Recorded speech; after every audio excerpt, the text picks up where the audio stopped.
Friends, आज हम चल रहे हैं झांसी के किले में। झांसी का किला उत्तरी भारतीय उत्तर प्रदेश की भंगेरा पहाड़ी पर स्थित है। झांसी किले का इतिहास 400 साल पुराना है। कहते हैं यह इतिहास ताजमहल से भी बहुत पुराना है। 11वीं शताब्दी से 17वीं शताब्दी तक यह बलवंत नगर के चंदेल राजा का गढ़ था। अभी अंग्रेजों ने इस किले पर कब्जा करने के लिए कई दिन तक 60 शेर वजनी तोपों के गोले बरसाए थे, लेकिन किले की दीवार न हिला सके। पिछले 400 सालों से यह किला आज भी पूरी शान से खड़ा है। झांसी किले का निर्माण 1613 में ओरछा साम्राज्य के शासक और बुंदेल राजा वीर सिंह देव ने किया था। बुंदेला का यह सबसे शक्तिशाली गढ़ हुआ करता था। 1728 में मोहम्मद खान बंगेश ने महाराजा छत्रपाल पर आक्रमण कर दिया था, जिसमें पेशवा बाजीराव ने महाराजा छत्रपाल को मुगल साम्राज्य की सेना को परास्त करने में सहायता की थी। उनका आभार व्यक्त करते हुए महाराजा छत्रपाल ने उन्हें राज्य का कुछ हिस्सा भी दे दिया था, जिसमें झांसी भी शामिल है।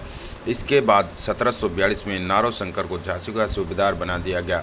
अपने 15 साल के कार्यकाल में उन्होंने केवल झांसी को विकसित ही नहीं किया, बल्कि झांसी के आसपास दूसरी इमारतें भी बनवाई। 1757 में जब नारोशंकर को पेशवाओं ने वापस बुला लिया था, तब माधव गोविंद करकिरदे और फिर बाबूलाल कन्हाई को झांसी का सूबेदार बनाया गया। 1766 से 1769 तक विश्वासराव लक्ष्मण ने झांसी का सूबेदार बने रहते हुए सेवा की थी। इसके बाद रघुनाथ राव द्वितीय की नियुक्ति झांसी के सूबेदार के रूप में की गई।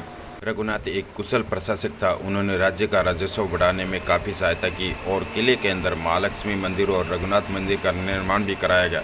शिवराव की मृत्यु के बाद उनके बड़े बेटे रामचंद्र राव को झांसी का सूबेदार बनाया गया, लेकिन वे एक अच्छे प्रशासक नहीं बन सके और अपने कार्यकाल का अंत उनकी मृत्यु के साथ ही 1835 में हुआ। इसके बाद उनके उत्तराधिकारी रघुनाथ राव द्वितीय की मृत्यु 1838 में हुई। इसके बाद ब्रिटिश शासकों ने गंगाधर राव को झांसी के नए राजा के रूप में स्वीकार किया। रघुनाथ राव तृतीय के अक्षम प्रशासन ने झांसी की आर्थिक हालत काफ़ी खराब कर दी थी। उनके जाने के बाद महाराजा गंगाधर राव ने झांसी को अच्छी तरह से संभाला और वे एक अच्छे प्रशासक भी बने। कहा जाता है कि झांसी के स्थानिक लोग उनको बहुत प्यार करते थे और कार्यों से खुश भी थे। 1842 में राजा गंगाधर राव ने मणिकर्णिका तांबे से शादी की, जिसे शादी के बाद लक्ष्मीबाई का नाम दिया गया। कहते हैं झांसी का किला 1857 की क्रांति का सबसे मुख्य बिंदु माना गया है।